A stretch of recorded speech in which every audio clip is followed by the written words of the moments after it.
Well, everyone, the iPhone XS is by far one of the more interesting iPhones Apple has ever made. I love this iPhone I liked this iPhone when it first came out. It's definitely grown on me, but in a way, the iPhone XS is actually kind of over right now. Now, what I mean by this is potentially, if this iPhone were to not get iOS 18, I think this would probably showcase to me probably one of the weirdest things Apple will ever do in their whole entire lifespan. In my personal opinion, the iPhone XS, in a way, is kind of in its own league. It was a pretty good upgrade coming from the iPhone X, but there's a lot of things and a lot of overlap between an iPhone XS and an iPhone 11 Pro. So much so, in fact, that if the iPhone 11 Pro, even if the iPhone 12, if those devices are able to get iOS 18, and if the iPhone XS doesn't get iOS 18, I think that's going to be a very, very weird thing for Apple to kind of go ahead and explain, because the iPhone XS, power-wise, was still a fairly decent, powerful iPhone when it first came out. I mean, this iPhone was giving you the Apple A12 Bionic chip inside of it with 4 gigabytes of RAM. This was, in fact, the first iPhone Apple had ever made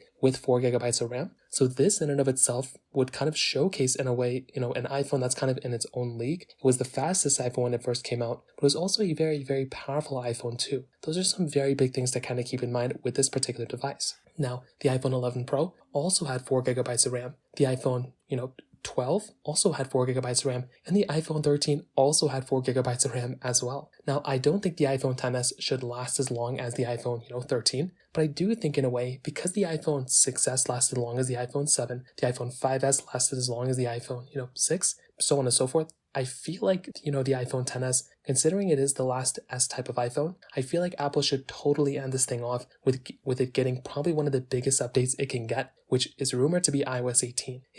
If iOS 18 is as big and as crazy of an update Apple's kind of, or some people are kind of leaking, stating that it kind of is, I think that's going to be a very, very cool thing and a very awesome thing going on for that particular device. Unfortunately, on the flip side, if the iPhone XS does not get this version of software, I do think the total outlook of the iPhone XS would kind of, be kind of dwindled down to the iPhone, 10 successor. This was basically an iPhone 10 that was a little bit faster, which I don't think anything was wrong with that. The iPhone 10 was a beautiful phone, but I do think the iPhone XS deserves some kind of legacy here. And I do think when it kind of comes down to it, the iPhone XS, in a lot of its own ways, was a very, very good iPhone, and I do feel like Apple should go ahead and kind of give this thing due justice, and I do think this iPhone does kind of in a way deserve iOS 18. So I'd love to hear your thoughts about this. Let me know in the comment section below. Hit the like button, that would mean so much, but definitely hit that subscribe button. More importantly than everything else, I love every single one of you guys. Hopefully I'll catch you guys in the next video. Peace out till then.